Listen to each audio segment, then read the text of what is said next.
Welcome to The Explainer. Today, we're going to dive into how the very technology that's supposed to make our work easier is actually, well, fundamentally changing our jobs, our teams, and even the culture inside our companies. And that really is the question, isn't it? I mean, on the surface, all these things, smartphones, cloud services, instant messaging, they all promise us so much more flexibility and efficiency.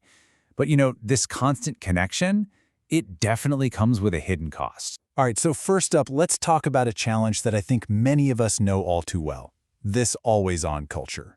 This is where that line between your work life and your home life, it just gets incredibly blurry. It's that feeling, right? That little ping from an email at 9 o'clock at night. That pressure to just quickly reply to a message on a Sunday afternoon. Being in this constant state of being on call is a direct result of technology making work pop up from anywhere at any time. And that, right there, is a super fast track to burnout. And this pressure, it doesn't just mess with you as an individual, it can totally poison the team dynamic. Think about it. When just a few people start answering emails at all hours, it creates this unspoken expectation for everyone else. And a collaborative, supportive team can pretty quickly become a competitive one where your value is measured by how fast you respond, not by the quality of your work. So, what's being done about this? Well, some companies and even entire countries are starting to push back, and in some pretty bold ways. France, for example, actually introduced a right to disconnect law. And as you can see, Volkswagen took a really direct, technical approach by telling its servers to just stop sending emails to employee phones after work hours. But, and this is where it gets really interesting, for some employees, these exact same policies can actually cause more stress. If you're the kind of person who likes to clear out your inbox to get a head start on tomorrow, well, a ban like that might leave you feeling anxious, not relaxed. It just goes to show you, there's really no one-size-fits-all solution here. Okay, so that's the always-on trap. But it connects directly to our next big challenge, the rise of employee monitoring. As teams went remote, so did the demand for tools that could track what they were doing. Now, you can see the two sides of the coin here, right?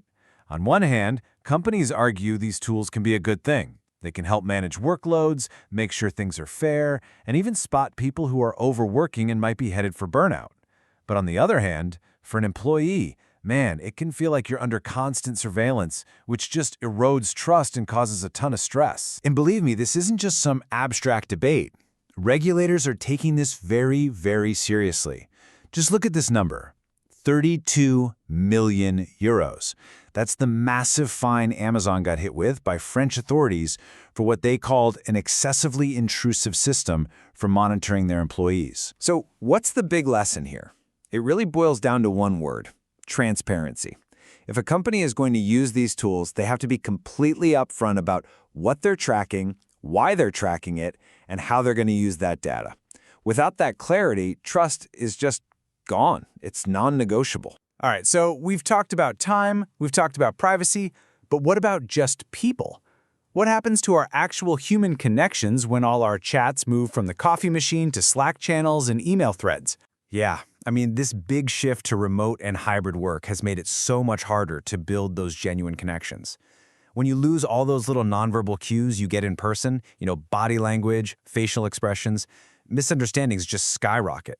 It can make people feel isolated and really weaken that team spirit that makes a company's culture feel strong. And I love this because it shows how some companies are getting really creative to solve this problem. The software company Hotjar came up with something they call donut calls. It randomly pairs two employees from totally different parts of the company for a 30-minute video chat that has nothing to do with work. It's a deliberate, clever way to try and recreate those spontaneous water cooler moments online. Okay, so we've looked at these big challenges, right? The always-on trap, the whole privacy thing, and this loss of human connection. The big question now is, what do we do?